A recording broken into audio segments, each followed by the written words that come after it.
YouTube, in this video we're going to be doing a review on the AMD Radeon RX 7600. So this particular one that I'm going to be reviewing is the ASRock Phantom Gaming.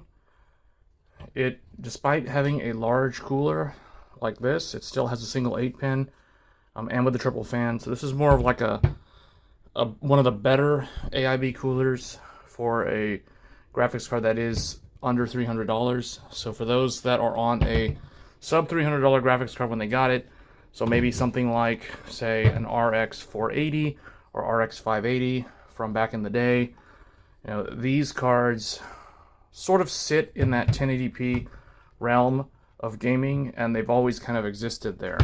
So I feel like if someone's on one of those, like a Polaris AMD card, or a equivalent NVIDIA card like a GTX 1060, then this could probably be a potential decent upgrade if you are on a strict budget and it must be sub $300 and you're gaming on a 1080p monitor.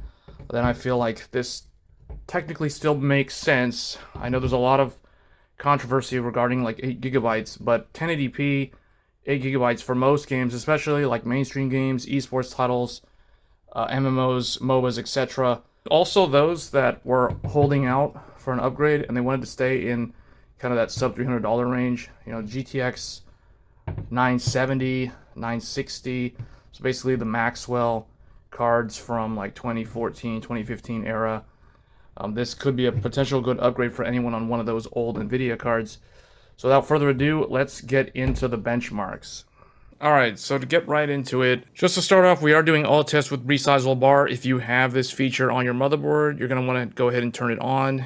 In most cases, it's a benefit. For the test system, I am using Windows 10 Professional because that is the operating system that I think that most people that are on a much older platform would probably be using. Some of those old motherboards don't support an upgrade to Windows 11, at least not with a workaround. I am using my test bench. So that is going to be the 7950X3D because that is what I use. I could use an older platform, but this removes any sort of CPU limitation, so you guys can see the absolute difference between the RX 7600 and an older GPU like an RX 480 or any sort of NVIDIA equivalent in that performance tier. Okay, so for the first game, I tested Borderlands 3. It's not a super new game by today's standards, but I think it's a game that represents a pretty significant difference between the older RX 480 GTX 970 and the new RX 7600. And as you can see in the results, on the Epic preset, everything maxed out at 1080p. The average FPS, 140 FPS. This is like more than 100% improvement over a GTX 970. GTX 970 does pretty good in this game compared to the RX 480. You can see the frame times as well. So the lower the better for the frame time. So on the 7600, 7 milliseconds is way better than 20 and 15. Moving on to Godfall. This is another UE4 game that's pretty easy to test. It has a built-in benchmark, so I just kind of run it on the Epic preset and see what I get. So for the 7600, we scored 130 FPS. The other two older cards, I was surprised to see that neither one of them could actually achieve 60 FPS on Epic settings. And again, remember, all of this is 1080p resolution. Next, we have the Decima engine. So this is going to be Horizon Zero Dawn on the PC. The ultimate preset, so basically everything is maxed out. On the graphics at 1080p, you can see we're doing, on average, 126 FPS. The older cards, again, at Ultimate, they are not able to achieve 60. So this kind of shows the difference between, a card from 2015, 2016, or even 2017, depending on if you have like a 580 or 570, for instance, or like a GTX 1060 also would be in the same boat as what you're seeing here. Next, I tested Shadow of the Tomb Raider because I think this is a game that a lot of people, you'll see online, they'll be doing benchmarks with Shadow of the Tomb Raider. So just to kind of show how we line up in terms of the performance numbers here. So the 7600 average FPS 142, minimum FPS 108. So silky smooth at 1080p, ultra, and then the older cards you can see, in the case of the RX 40, almost touch 60, just shy of 60 by 1 FPS, and the GTX 970 just kind of struggles there.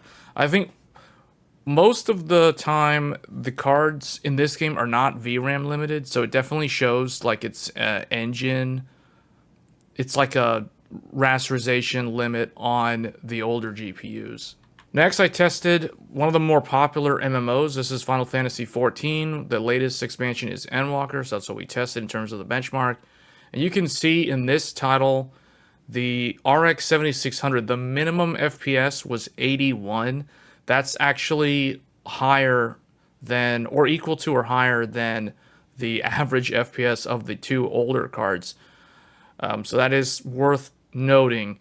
And then the average is well above 120. So we're talking like 163 FPS in this game. Now, this game is an older game, but I do want to showcase it because not only do a lot of people play this game, but I do think that if somebody wants to upgrade so that they can play their MMOs and have a better experience without having to spend too much money, I do kind of think at 1080p, 8 gigabytes is still relevant as shown here. So just something to keep in mind, because I think a lot of the reviews that I saw at launch, they were only really looking at games that came out in 2023, which is fine, but the thing is, that's not what everyone's playing, or the majority of people are playing on a daily basis. You know, most people are playing esports titles like League of Legends or MMOs like Endwalker, as shown here. And this is a more demanding game than something like League of Legends. So I think that this is kind of a real-world example of what you can expect when you put a modern GPU that has way better rasterization performance than much older GPUs, and you can get way better performance. Next, I tested Far Cry 6 at Ultra settings, and we can see here on Ultra, this is the first game that I tested that ran into VRAM limits on the GTX 970. So the GTX 970, for those that don't remember, it only has 4 gigabytes of VRAM, and there was that whole class action lawsuit, so it's technically like 3.5 gigabytes, and then it has an additional 512 megabytes of VRAM that runs slower or something like that. But in any case, this is one where that GPU in particular really struggled, and you can see that it fell well behind the RX 480, which it was equipped with 8 gigabytes of memory. So that does show the difference between 4 and 8, but then it also illustrates the difference between the new 8 gigabyte RX 7600 and how the rasterization performance is just leaps and bounds ahead of the RX 480. Next, we looked at Hogwarts Legacy. So here I decided to test some of the modern games that a lot of other YouTubers were also benchmarking. So I wanted to see how the older cards could handle Hogwarts Legacy. So I settled on the high preset because the high preset still allowed the RX 480 and the GTX 970 to achieve an average FPS above 30. If I tested at Ultra, those two GPUs were unplayable. So I wanted to at least make them have a chance. So we tested it at high, and these are the results. So on high settings at 1080p, we're seeing 97 FPS average on the RX 7600, and then we are seeing, you know, like slightly over 30. So cinematic experience, or I guess PS4 experience on the older GPUs in this title. Next, I tested the infamous The Last of Us Part 1. So this game had a really rough launch on PC earlier this year. So it was riddled with a lot of memes and a lot of like people complaining about VRAM. And I think this game, and to a lesser extent Hogwarts Legacy, are the games that started this trend of a lot of the tech press talking about 8 gigabytes and seeing as whether or not that's a viable amount of VRAM.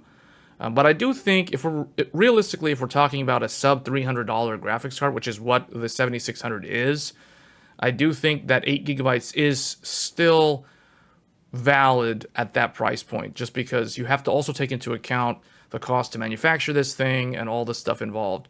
So I kind of think that is a decent trade-off. It's an acceptable trade-off. But if you were to charge well in excess of 300, like for example $400, then that's going to be way too much for just 8 gigabytes of VRAM.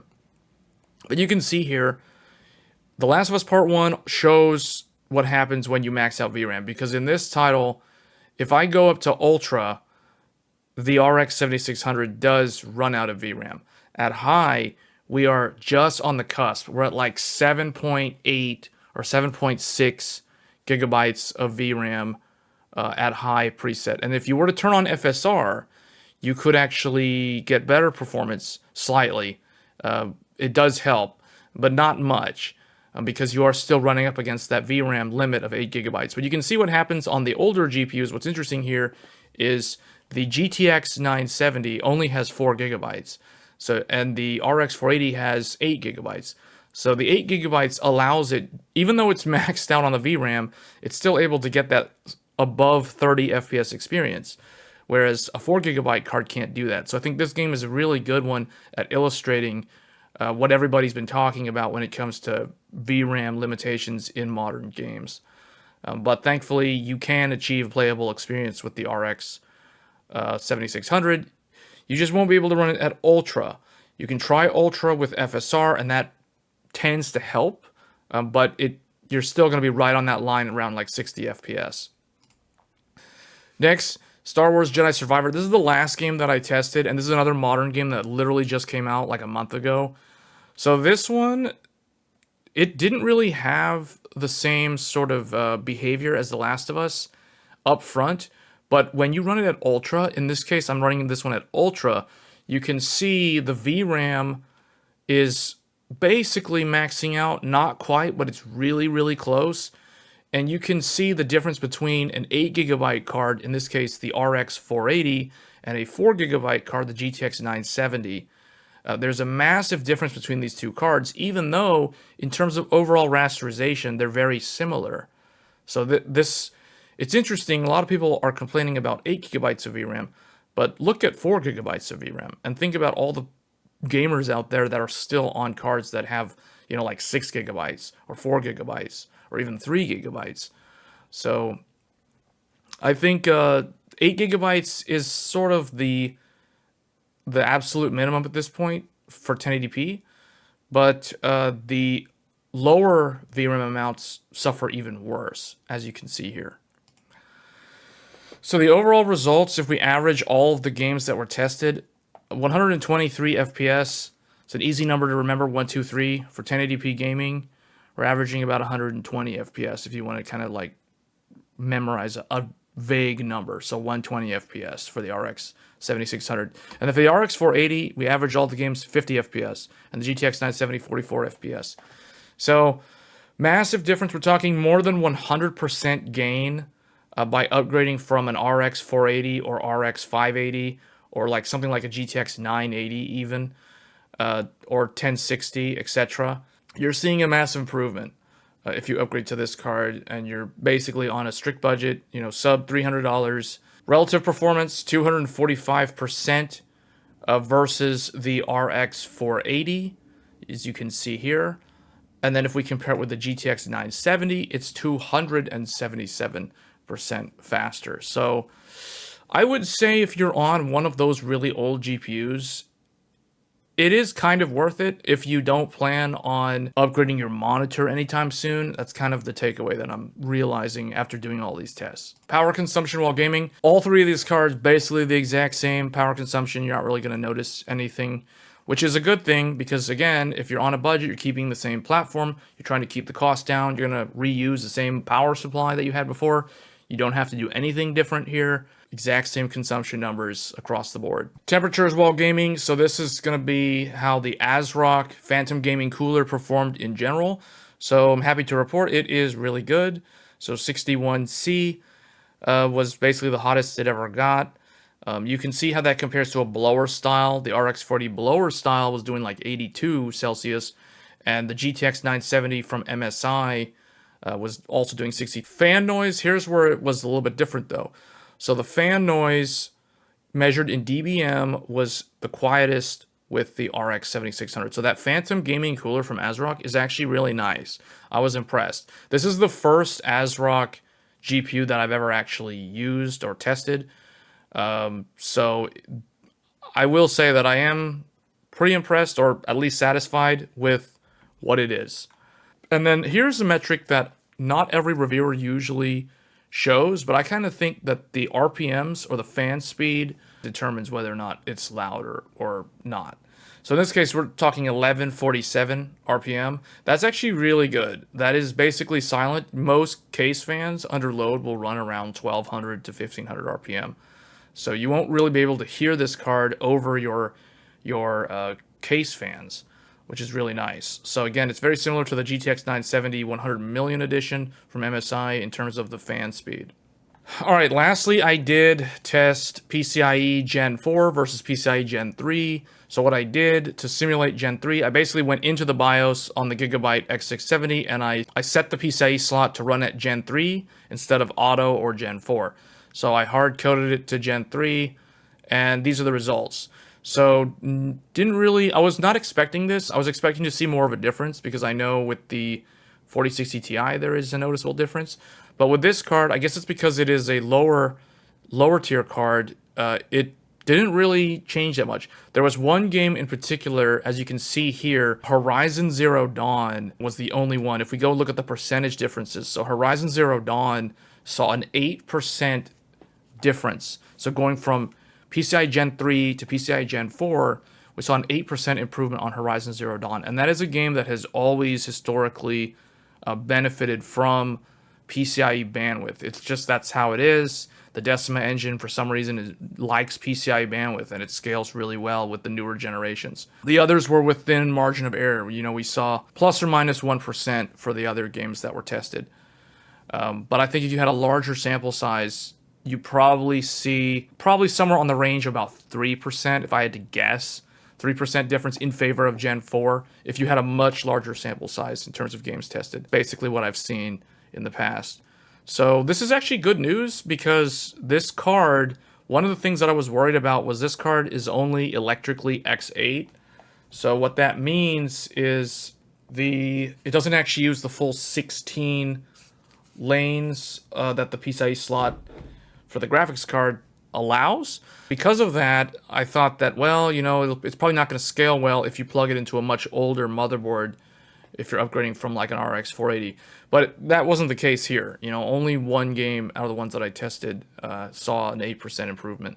So I guess the conclusion time, who is it for? Who should actually consider the RX 7600? Well, like I said in the intro, if you haven't upgraded in 5 or more years, so if you have an old GPU from 2018 or older and it was always just a mid-range GPU and you're someone who only games at 1080p, you don't want to spend that much money, you don't want to pay more than $300 for a GPU, especially if you're buying new. And obviously, you know, you could buy used GPU and for the same amount of money you probably could get something better overall, but you know, this still gives you the peace of mind, the full warranty, etc. It's brand new, so you can expect driver improvements, support for a long time. And if somebody kept their GPU for 5 or more years, they pretty much are the sort of person that is going to benefit from a newer platform going forward in terms of all that support several years out. So anybody who is using, you know, GTX 1060, 1050 Ti, RX 580, 570, 470, etc., any GPU basically that has less than 8 gigabytes of VRAM, as long as you're playing at 1080p, this card still does make sense. It's great for esports titles, MMOs, MOBAs, Battle Royale genre, and like RTS games, like Age of Empires 4 and those sort of things, StarCraft 2. Other considerations, though, used market, like I said, but also last-gen clearance. So if you can find like an RX 6700 or a 6700 XT, because those have been heavily discounted at this point in time, at least at the time of filming, those could offer better value in the long run because they're just one generation behind this card. So you can expect them to still get a lot of updates and support for the next several years. So that being said, hope you guys found this video useful. And if you have any questions about the RX 7600 or any of the testing, please leave a comment below. And if you like this video, please leave a like. It does help me out. It does motivate me to keep trying to make more in-depth videos like this. And I will catch you guys in the next one. Thanks.